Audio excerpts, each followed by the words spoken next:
Hey everyone, Dr. Chem here, and welcome to today's Explainer. We're about to dive into the fascinating and honestly kind of hidden chemistry and biology of how everyday materials actually break down in our environment. But, we aren't just stopping at the molecular level today. We're also going to map out the massive, multi-billion-dollar regulatory shifts that are currently totally rewriting global packaging laws.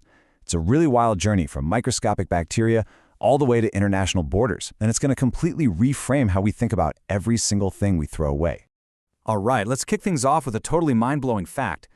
Picture this. Scientists are doing an archaeological dig, yes, a literal dig, in an American landfill, and they uncovered something that completely shatters all our standard assumptions about garbage.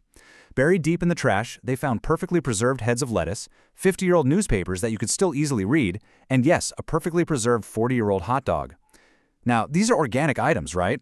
Under normal biological conditions, they should literally disappear in a matter of weeks. So what exactly went wrong chemically? Well, here's the deal. Tossing something quote-unquote biodegradable into the trash absolutely does not mean it just harmlessly vanishes.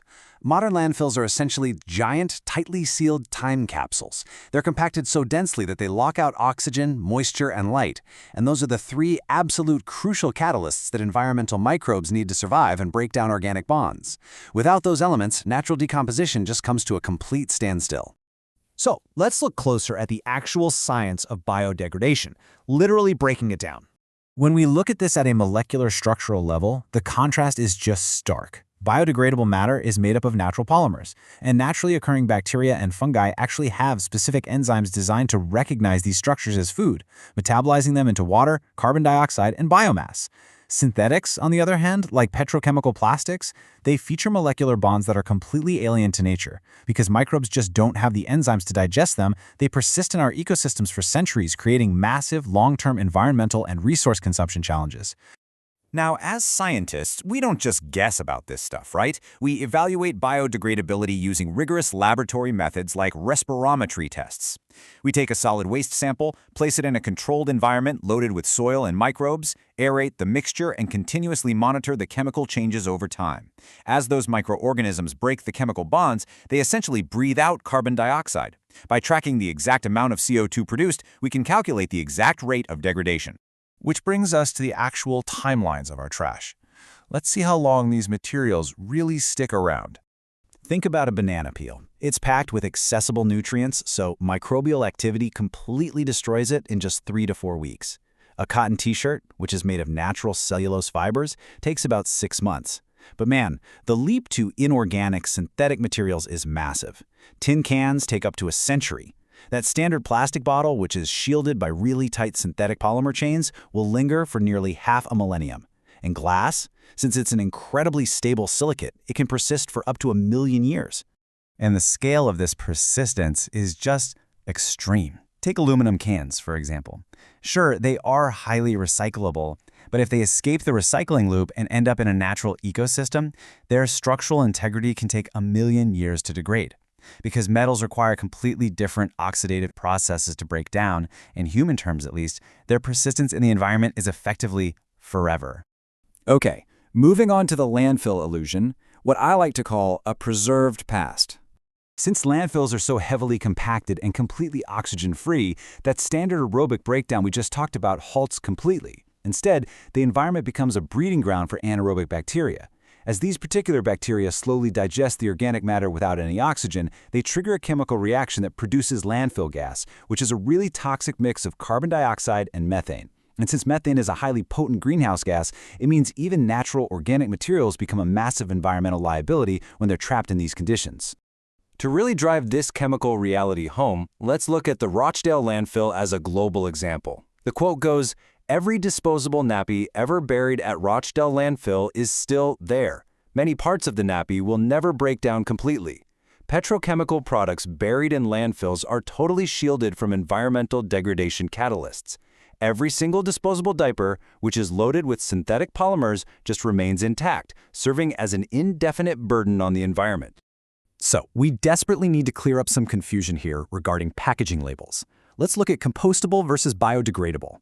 From a scientific and legal standpoint, there is a massive difference between these two terms. Compostable actually guarantees a swift breakdown into nutrient-rich soil, but it usually demands highly specific commercial conditions, like sustained high temperatures and controlled oxygen levels just to accelerate that microbial activity. Biodegradable, on the other hand, is mostly just a vague promise. It means it will break down eventually, sure, but there's no strict time frame and absolutely no guarantee of what kind of chemical residues it might leave behind. For example, think about standard polyethylene plastic bags. If we put them in those respirometry tests we discussed, the CO2 meter literally reads 0 because microbes refuse to eat it. Instead of biodegrading, it photodegrades.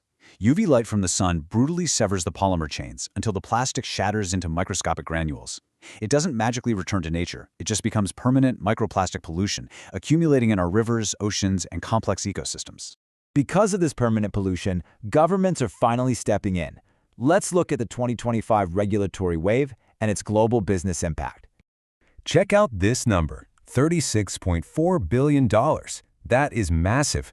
It represents the projected global market size for biodegradable food packaging by the year 2025. And this incredible growth isn't just driven by consumer goodwill. It's being forced upward by fierce, mandatory new environmental mandates sweeping across continents as governments finally start targeting the underlying chemistry of our waste. As you can see, the global landscape has suddenly become incredibly unified and super strict. In the EU, packaging that fails the EN 1343 compostability standard actually faces border seizure. Over in the US, lacking strict ASTM or BPI certification leads to massive labeling fines. Japan is refusing imports entirely without JSA compliance. Basically, proven laboratory-backed certifications are now a hard, mandatory requirement for market access. We're also seeing a rapid expansion of extended producer responsibility, or EPR. This framework dictates that the company manufacturing the packaging is now legally and financially responsible for its entire waste and recycling lifecycle. In 2024 alone, EPR registrations surged by a staggering 40%. The financial impact here is immediate and totally unforgiving. Companies are scrambling to scientifically prove their materials won't end up as eternal landfill clutter, really just to keep their businesses alive. All right, let's pivot to the really exciting chemistry, the new packaging era and future materials. To replace those toxic synthetics, a whole new era of sustainable materials science is stepping up. We've got bagasse, which is synthesized from sugarcane waste and breaks down effectively in standard home composts. There's PLA, derived from corn or sugar, though that does rely on industrial heat to break its molecular bonds. But the real rockstar breakthrough is PHA. This is a next-generation bioplastic created entirely through microbial fermentation. Because it's biologically synthesized, bacteria already possess the exact enzymes needed to decompose it, almost anywhere, even in cold marine environments. But here's the catch. Synthesizing this amazing material in a lab just isn't enough anymore. You have to prove its chemical makeup and degradation profile at the border, often using data from analytical techniques like FTIR spectroscopy. To guarantee these new materials actually meet those strict international laws, the industry is heavily relying on advanced tech. We're seeing AI tools rolled out to automatically verify complex compliance certificates alongside QR-coded digital traceability. This allows customs agents and even you, the consumer, to track every single product straight back to its ecological source. So, as we wrap up today's explainer, I've got a challenge for you. Take a look at the chemistry of the materials sitting on your desk or in your kitchen right now. We know that landfills are basically anaerobic time capsules, and synthetic polymers can literally outlive human civilization. Considering the permanent legacy your daily choices leave behind, what steps will you take today to ensure your waste doesn't become a million-year monument? Keep questioning, choose your materials responsibly, and I'll see you in the next explainer.